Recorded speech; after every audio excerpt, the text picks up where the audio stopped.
Hi everybody. Please excuse my voice. I'm fighting a bit of a bug, so my voice is a bit off right now. I would like to talk about Thomas Jefferson and his legacy, and I want to look at a few different parts of his legacy, one of them being his political life. There was a lot of things that Thomas Jefferson was involved in politically that seem to sometimes be overlooked.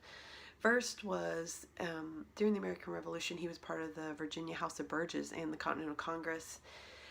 He is most well known for penning the Declaration of Independence, but he also wrote a bill establishing religious freedom that was enacted in 1786.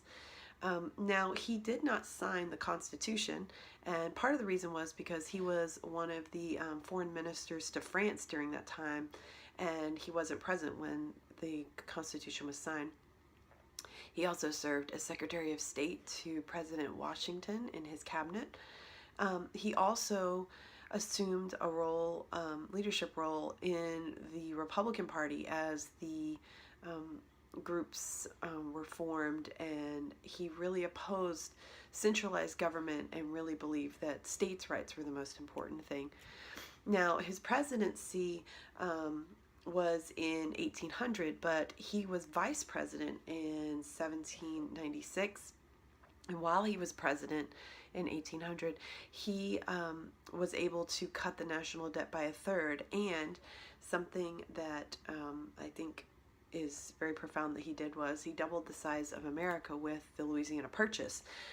He was able to acquire 827 million square miles of land that was bought from the French.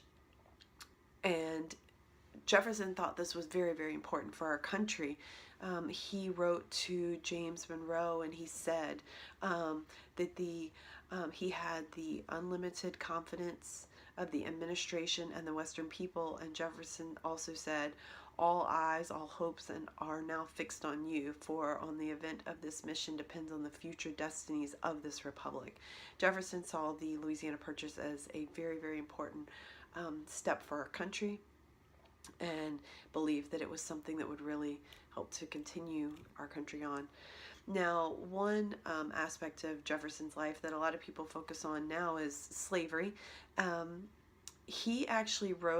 Thomas Jefferson wrote a letter in February of 1788, and he said, "You know that nobody wishes more ardently to see an abolition not only of the trade, but of the condition of slavery, and certainly nobody will be more willing to encourage every sacrifice for that object."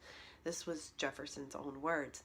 Now, his view of slavery, just from his writings that we know, is that he thought it was moral depravity, it was a hideous blot on our country, and that it was the greatest threat to the survival of America. Slavery was, he believed, contrary to the law of nature, and that everybody had a right to personal liberty.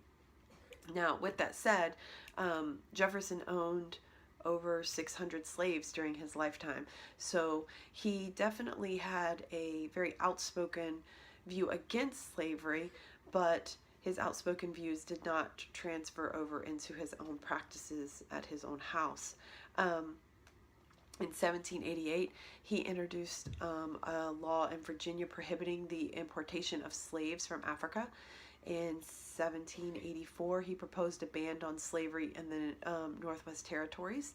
And in 1785, in notes to the state of Virginia, he proposed that they begin a very gradual emancipation. After 1788, we don't hear him publicly talk anymore about slavery for or against, which is very interesting. But Jefferson definitely had some strong views on it. Now, his legacy today is that, he wrote the Declaration of Independence, but he also had so many other aspects in his life that really contributed to the political person that we know today. And his legacy continues to live on for lots of different reasons, even though it is still debated as to his real motives and his real beliefs about things.